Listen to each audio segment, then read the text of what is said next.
day mga kayayo. So, andito kami sa bahay ni customer. Okay po, nakabili siya sa amin ng AC.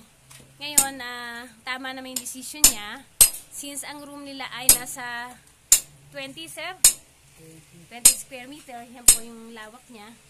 So, at least 1.3 to 1.5 po ang preferably na gagamiting HP ng isang aircon.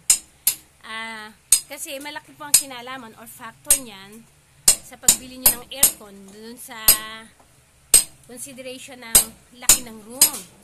So pagka at least nasa 18 square meter, yon 1 HP po ang bili natin.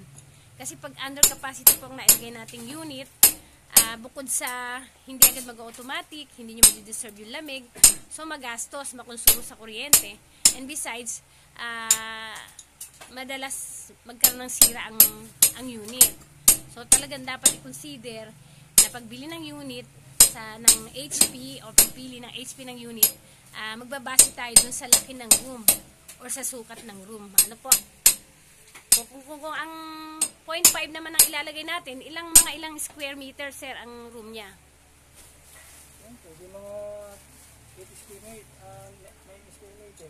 Okay, at least mga 9 square meter, pwede na po yung 0.5 HP ng aircon na i-fix niyo po. So, very good si customer.